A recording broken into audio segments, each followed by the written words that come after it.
Bien, muchas gracias y un poco perplejos por la actualidad y por esto que también tiene que ver con la tradición. ¿A cuál tradición se referirá? Exactamente, porque la tradición, bueno, tiene varios aspectos y varias lecturas y varias acepciones. Eh, Probablemente muchos elegimos aquella de Heráclito que decía lo único permanente es el cambio o la alteración o la dinámica. Eh, Porque es difícil mantener siempre algo y de manera así continua y perenne. Decía, todo fluye, somos y no somos, decía don Heráclito de Éfeso. Eh, y nos No, parece que hay algunas cuestiones que no cambian y algunas que deberían cambiar y algunas que es una pena que cambien y otras que nos aturde, podríamos decir, debido a la profusión con la que escuchamos algunos mensajes y otras nos aturde por el silencio y algunas otras nos sorprende porque esperábamos de esas personas una otra respuesta y una otra actitud también y por eso es que decía que a veces, como hoy, quizá empezamos un poco perplejos, ¿sí? bueno, Probablemente. lo perplejo a lo mejor se le quita o se atenúa conversando y planteando cuáles son los motivos y analizando por qué lo dejaría la tradición o la actualidad en esa forma así perplejo, ¿no? Sí, porque el inconveniente sea que se instale como tradición la alteración de la verdad. ¿Por qué? Bueno, porque esto genera una inestabilidad de todo tipo que hace que cada minuto sea un momento de incertidumbre, algo que sabemos que los seres humanos en general no toleramos porque precisamos, necesitamos, requerimos tener algunas certezas. No son tampoco tantas, pero algunas certezas. Y si no tenemos esas certezas y si contamos con una permanente duda, nos resulta un poco más complejo la vida. Y en el caso de nuestra profesión, quizá se acentúa esto, porque sabemos que nos debemos a un principio que tiene que ver con la búsqueda de la verdad. No la verdad, porque la verdad, entendemos, es algo que nos trasciende, algo que nos excede, pero no la búsqueda, y la búsqueda honesta de la verdad. Eso, de alguna manera, podríamos decir y resumir que se trata nuestra tradición laboral, me refiero al periodismo, a la comunicación. Ocurre que muchas veces, por más que uno acuda a utilizar los manuales y actúe en consecuencia con honestidad intelectual, con los procedimientos que corresponde, no va a tener suerte. Y si no tiene suerte, tiene que ver con que, bueno, el entorno no ayuda, que no ayuda definitivamente algunos acontecimientos que hacen a la realidad. Porque la realidad tampoco es algo inamovible, no es algo No, estático, no es algo inmodificable. y la verdad también tampoco es algo inmodificable. Había Tampoco, tampoco. un poeta de apellido Machado que decía, se miente más de la cuenta por falta de fantasía, porque la verdad también se inventa. Claro, y el invento de la verdad, de esta construcción de la realidad de la actualidad, también depende mucho desde dónde se efectúen los mensajes, quiénes los dicen, quiénes los pronuncian y cómo se pronuncian. Sí, Entonces, y hay otro tema que es cuando algo se hace evidente o la realidad impacta de tal manera que lo hace verdadero, lo hace mostrable, visible, y no gusta lo que se ve, se niega. Y negar la verdad o negar la realidad también es una forma de construcción y es una forma de mirar la realidad y lo cotidiano. Hay personas Sí. que se arriesgan a decir y a pensar en voz alta, y luego cuando no les gusta el resultado de su reflexión o lo que impacta en las otras personas, son capaces de negar. Bien, bueno, a esto nos referimos. Y podríamos escuchar de qué estamos hablando, porque si no parece que estuviésemos hablando de una entelequia, de un asunto Sí. absolutamente abstracto, y no lo es así. Hablamos Ayer, de la sí, tradición de estos días de campaña, de decir sí. la verdad o de mentir, de la tradición de tratar de convencer al otro con nuestras ideas, y cuando al otro no les gustan las ideas, echarle la culpa a alguien, porque si no se nos vuelve contra. Eso es una tradición también, ¿no? Ojalá que no tenga que ver con los rituales de una sociedad y mucho menos desde la oferta política, porque también, y en esto involucro claramente al doctor Emilio Verada Souza, porque es una de las razones por las cuales podemos hacer este trabajo juntos, es que ambos somos devotos, podríamos decir, para utilizar un término no afín a la política. Confiamos que es la política lo que puede alterar para mejorar la calidad de los individuos y para que la sociedad tenga un comportamiento solidario, colectivo, mancomunado, con un interés superador por sobre el individuo. Sí, Entiendo no hay que otra forma de cambiar la realidad que la política. No hay ninguna otra forma. exactamente. Independientemente de los sistemas que adoptemos, independientemente de las ideas, la Sí, y de la política es voluntad. la única acción de conjunto que puede modificar el bien común, que puede modificar lo que nos pasa. Tanto afecta que nos afecta grupalmente, socialmente, pero también individualmente. Por lo tanto, si es lo único que nos cambia y nos lo niegan, o si es lo único que nos puede cambiar y, y nos dicen que no es conveniente la política, algo debe tener en su interior la política que nos retasean el acceso. Sí, efectivamente. A propósito, y para tratar de ilustrar y de concretar esto que estamos diciendo y pronunciando, le vamos a pedir a Gustavo Torres que nos haga escuchar una respuesta que dio ayer el gobernador de la provincia de Mendoza, el abogado Rodolfo Suárez, ante una requisitoria de una entrevista que se le hacía en una otra radio, porque como ustedes saben, han sido en general las autoridades, no podríamos decir que el gobernador, porque una sola vez creo que le solicitamos, bueno, con esta sería la segunda, pero le solicitamos charlar y nos concedió ese, si bien de manera acotada, esa posibilidad. Pero ahora vamos a escuchar lo que pronunció ayer, si es tan amable Gustavo. Delito. Por supuesto, el delito es multicausal, Marcelo. Claro, por eso. Pero no es, se me ocurre que no es solamente aquella gente que se queda sin trabajo que termina delinquiendo. No, pero las crisis sociales llevan a la delincuencia. Y esto es un mal de toda la Argentina, de hace tiempo, porque el delito es multicausal. Existe el delincuente natural que nace con genética natural. Podríamos estar debatiendo mucho sobre este tema, pero sin lugar a dudas los contextos sociales. Bueno, esta es una primera de las respuestas. No termina de ser claro, me refiero técnicamente el audio.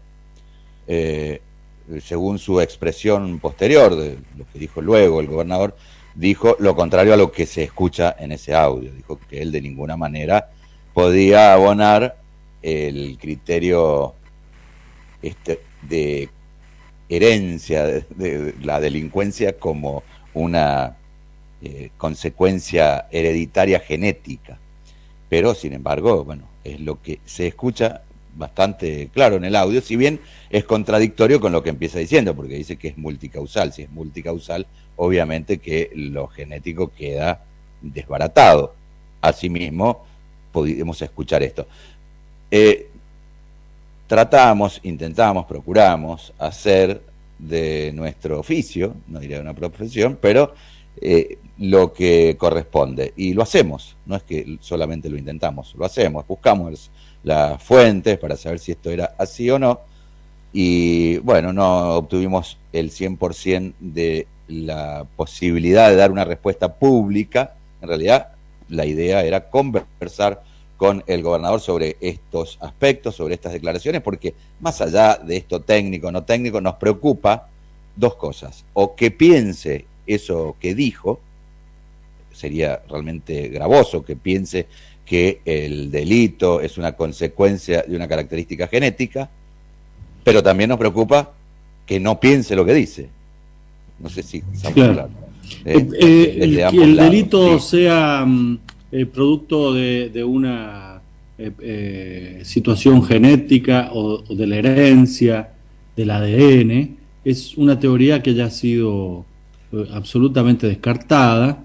Es una teoría que desencadena lo que fue la selección o lo que fue la evolución que termina en política con el nazismo en Europa, pretendiendo de que había una raza superior, buena, eficaz, eficiente, y luego problemas genéticos con otros seres humanos que eran de calidad inferior por problemas genéticos. Este principio es el principio del nazismo, lo que le da sustento científicamente, que luego fue desbaratado por todas las teorías científicas y luego también desbaratada esta interpretación por la política moderna. Claro. Por lo tanto... queda totalmente desarticulado, claro, y podríamos decir anacrónico, esa es la palabra correcta, ¿no? Sí. Una colega ayer me hacía acordar de otro término que era que es pariente a esto, que era la frenología. Que decían claro, que decía que según la constitución de un poco del cráneo y del cerebro, según algo de carácter fisiológico, morfológico, era si uno era bueno, era malo, etcétera, tenía tendencias o tenía inclinaciones hacia a cometer algún delito, ¿no? Ha habido muchas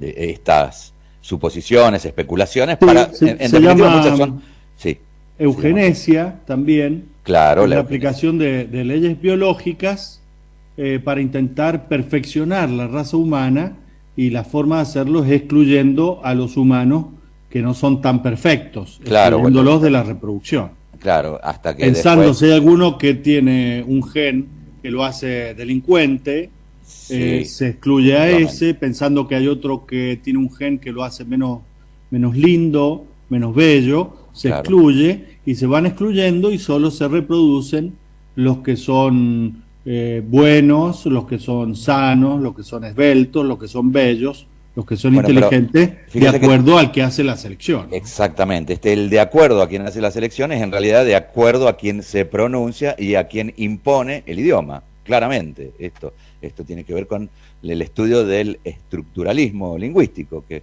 alguien impone los patrones, digamos, ¿qué es ser lindo? Bueno, medir 1,50 m, entonces aquellos que miden más o menos de 1,50 m están caracterizados como feos, que es lo contrario a lindo, ¿no? Digo, este es el proceso. Por eso es la importancia de la palabra, que no tiene que ver con un juicio lapidario hacia un pronunciamiento, podríamos decir, ineficaz y poco inteligente. Vamos a escuchar ahora, si nos permite, y si así nos ayuda Gustavo Torres, la otra respuesta que daba el gobernador ante una otra pregunta. Gustavo, si es tan amable. Porque somos territorio hostil donde están los mapuches que no están haciendo nada en el sur, y que si no paran vamos a tener mapuches acá en Lariste pidiéndonos Lariste y lo van a desalojar a ustedes. Todas estas cuestiones hay que tomarlas con mucha seriedad y no con fanatismo ideológico, que es lo que tiene el gobierno. Bien, bueno, fanatismo ideológico es lo que tiene el gobierno, es lo que queda como final, que está descontextualizado, por supuesto, está descontextualizado, porque está sacado. No podríamos escuchar esa entrevista completa por varias razones, entre otras por una cuestión de intolerancia, ¿no? En el caso particular. lo que dice también... A lo mejor claro, sí. la clave de todo es saber a qué gobierno se refiere, ¿no? Claro, en esto está aludiendo al gobierno nacional que dice en Río Negro no actuó con la celeridad y severidad que seguramente él hubiese pretendido frente a algo que dicen que es una amenaza de los mapuches, que también ha quedado desarticulada. O sea, sería muy interesante algo que tiene que ver con la comunicación veraz, con la información veraz, que es un derecho.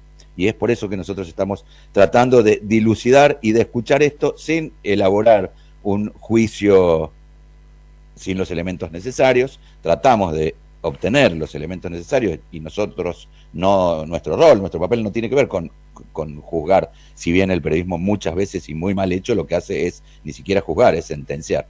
No, en el caso nuestro quisimos escuchar, quisimos tener, como les dijimos, la palabra del gobernador para poder discutir sobre estos temas o hablar o conversar. Bueno, a usted, doctor Emilio, le respondió el responsable de prensa. Sí, me respondió el responsable de prensa, me dijo que lo iba a consultar con el gobernador y que nos iba a dar una respuesta. Luego yo le planteé algo que me parecía lógico, que invitarlo al gobernador a que responda a través de nuestros micrófonos, a través de Muchas Gracias, sí, a través de Radio Nacional Libertador, sí, porque era una radio que le iba a dar mucha credibilidad al no tener pauta oficial y al ser una radio pluralista, comprobadamente, porque le hemos dado cabida a todos los candidatos, a todos los partidos, a todas las fuerzas políticas, ahora y antes del periodo de elecciones, ¿no? Esto no quiere decir que nosotros vayamos a actuar de la misma manera que pueden actuar otros periodistas, que, insisto, tampoco es que podamos juzgar el rol, el papel y la conducta, inclinación, ideología del resto de los periodistas. Seríamos absolutamente absurdos. Lo que sí, obviamente, nosotros hubiésemos querido entender cuál es la posición del gobernador de la provincia de Mendoza, que lamentablemente, y esto sí lo podemos decir públicamente, es candidato, cosa que distorsiona también la lectura que uno puede hacer de lo que él pronuncia, porque lo dice desde dónde, desde una oferta electoral futura o desde su posición como la máxima autoridad de la provincia. En ambas respuestas, tanto esto de la delincuencia, que es claro que empieza diciendo que es multicausal y luego dice que es algo de carácter genético, cosa que nos preocupa y más, porque también hay una contradicción en sí mismo y en la propia respuesta. Y en esto también de los mapuches, porque, bueno, claramente no son, primero, volvemos a algo que tiene que ver con el ADN, ¿no? Los mapuches como una raza, como una etnia que se dedican a hacer fechorías, cosa que no es de ninguna manera así. Usted, doctor Emilio, tanto como yo, leía lo que se publicó este domingo en el Cohete a la Luna, en donde sí, dicen, describen, cuentan parte de la historia que algunos pudimos haber conocido en otro momento sobre los pueblos, estos pueblos originarios y sobre todo los mapuches, los tehuelches, que nos anteceden y bastante. Si usted me permite, yo le leo dos líneas de este artículo que se llama El mito del indio malo, que es la mentira de un pueblo mapuche invasor y violento, redactado por Rolando González José, a quien vamos a entrevistar en un ratito. Dice que el conflicto desatado en Río Negro debe ser abordado desde múltiples perspectivas, todas ellas complementarias y necesarias entre sí. Decenas de organizaciones de todo el país se vienen pronunciando para poner fin a la represión y al cerco sufrido por los mapuches. El registro arqueológico muestra que los Andes patagónicos no fueron una barrera para el flujo de población de un lado y de otro de la cordillera, y que hay evidencia por la presencia de rasgos culturales comunes, cestería, platería, cerámica, en ambos lados del cordón andino, lo que demuestra un uso amplio del espacio durante miles de años. Y luego dice este científico, antropólogo, que no hay ni una sola evidencia en las secuencias de ADN que respalde la pretendida invasión de grupos de habitantes de Chile a territorio argentino, ni durante los siglos XVIII ni XIX, ni antes ni después. Al contrario, dice, Claro, el dato genético es coincidente con los datos arqueológicos que demuestran que el contacto fluido entre los pueblos de un lado y del otro de los Andes no fue la excepción, sino que fue la regla.